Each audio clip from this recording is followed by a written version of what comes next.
Next, we're back to Twitch streaming live here. We've got a meteorology segment for you. And we've got some high winds here south of Hispaniola, the island of Hispaniola here, southwest of Puerto Rico.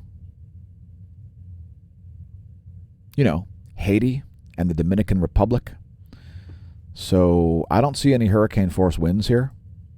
I see like winds in the 50 mile per hour range. And I'm not going to say the word. I'm not going to say the name or the H word. I'm just going to zoom back out to show surface winds of the western portion of planet Earth. So there are the surface winds of the western portion of the planet. We'll bring up the jet stream, which is extremely chaotic here over the U.S. once again. Doubled up jet streams in the southern hemisphere. And a very concentrated jet stream here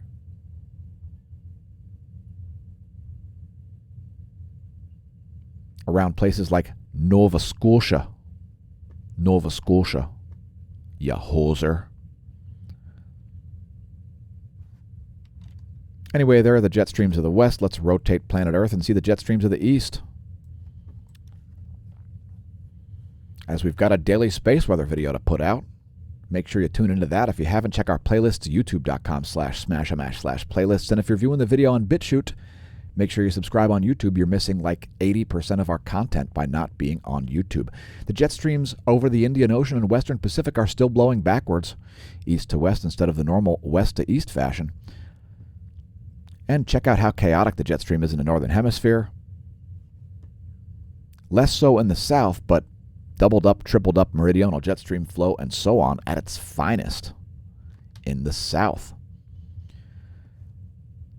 So here's the NASA GOES lightning mapper. We're going to give that a minute to load while we look at the real-time lightning map. Here's lightningmaps.org.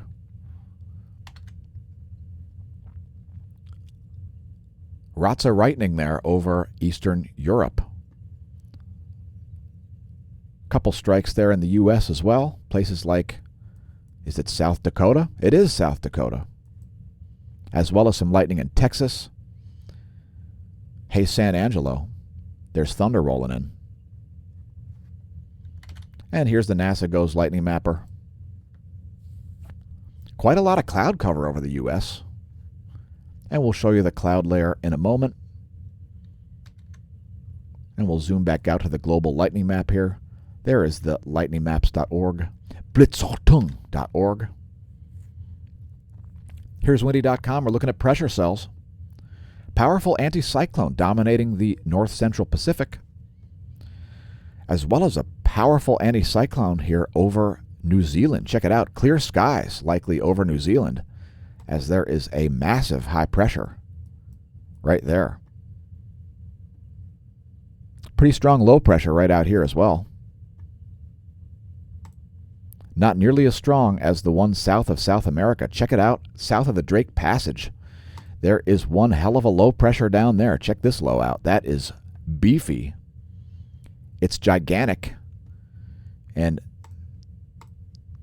that's a cold winter around Antarctica is what that is. Also another powerful low south of Africa and one south of Australia. So each continent here seeing a powerful low pressure system to its south. All three southern hemisphere continents.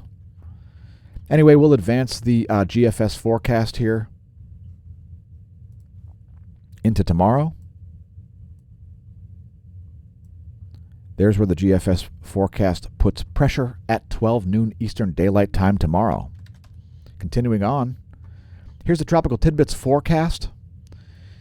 And this is for Friday. So Friday, July 9th.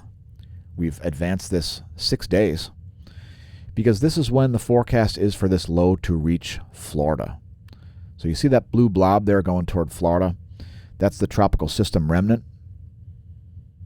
And this is basically the forecast for the jet stream here. So we're going to see this continued jet stream pattern of very chaotic and sort of anomalous jet stream flow here over especially the western portion of the U.S. It's the 250 millibar winds, which is the same thing as 250 hectopascals, by the way. Yes, at least it wasn't overcomplicated.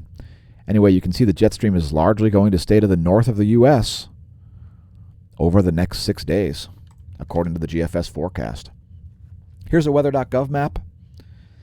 And we've got some issues down here. What is this one? Hydrologic outlook here for southern Florida, as well as some tropical storm warnings.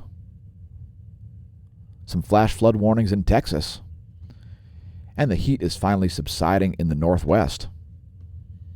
Here's what's going on the U.S. Doppler radar map. And we'll show you the cloud layer as well. There's the cloud layer. It's too dark to see it.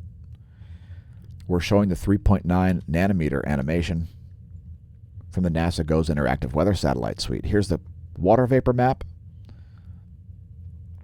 And we've got a lot of dry air here. A lot of dry, massive air. This is all dry, massive air here, folks. And this all does a blocking pattern. So, for example, this system of moisture here is not going to be able to continue to move to the east. It's going to stagnate over Texas as a result of this dry, massive air making its way down to the northeastern portion of the state. Rapid cloud nucleation happening there. You can see those clouds suddenly forming. So here's your recap. There's the U.S. Doppler radar map. There's the cloud layer. And there's the water vapor map. We hope that gives you some insight. Thanks for tuning into our meteorology segment. If you're new to the channel, don't forget to press subscribe. Share with your friends and foes. I've been your host, Dan, a.k.a. smAsho, signing off once again from the Smash News Network, Least Busted. Name it News.